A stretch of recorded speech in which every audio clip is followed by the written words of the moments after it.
Hello, my name is Lee Barbie, Fire Chief with Town of Clayton Fire Department, and this is Lucy.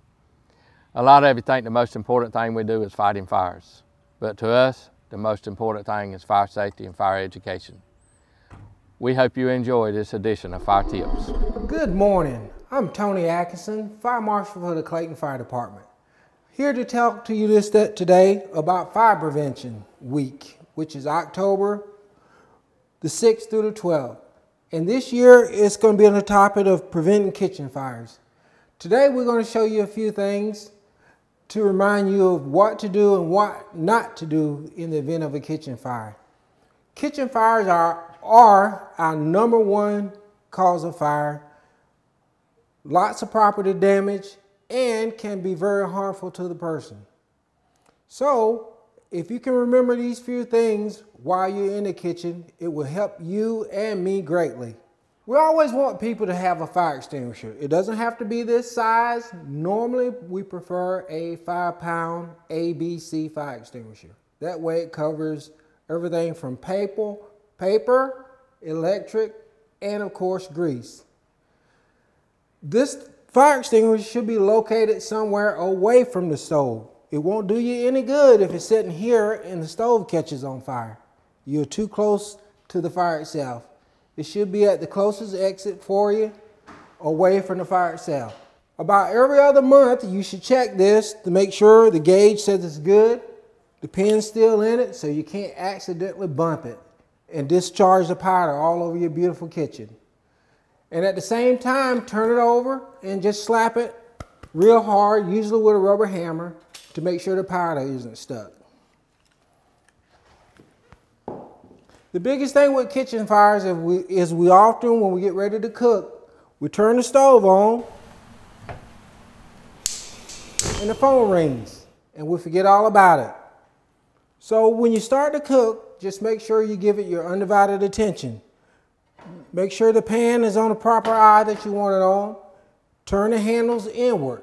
You don't want them outside for kids or even yourself to come along and bump it and knock hot grease on you. So again, turn inside.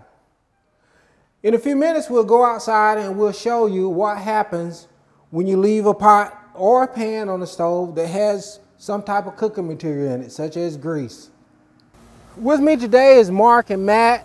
They're going to show you some of the things that you need to learn and remember to prevent kitchen fires. Today we're going to show you a few examples of what really happens during a kitchen fire. Remember, the first thing you should do is always call 911 first. Time is of the essence. The sooner you call us, the sooner we get on the way to your location. And we don't mind coming, but little fires turn into big fires. The longer you wait, the bigger the fire gets.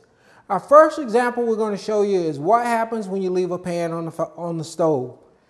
As you can see, it smokes, it gets hot while you're somewhere attending to something else, and then it bursts into flame.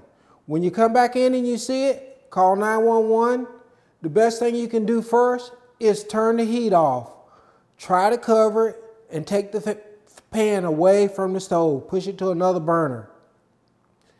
If you feel like you can't do that, call 911 and we'll be on our way. You see the reaction of what happens when you cover it. If you take the lid off too fast, it just starts to burn again.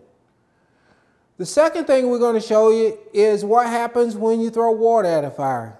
Again, the little fire in the stove has now become a big fire. Notice the way the water causes the fire to splash, bubble, which in turn gets into the blinds, gets on the cabinets, and now we have a full-blown kitchen fire. So please don't use the water. Water can also, when you throw it on the grease, it can come back and get on you personally. Our next scenario is a wet towel. Some people think that's the way to put one out. You wet a towel and you throw it on the fire. As you see, that doesn't work. It just makes a bigger mess and the fire is still burning. Some people like to use salt or flour. In this case, we use flour. And as you see, it just smoked and kept right on burning.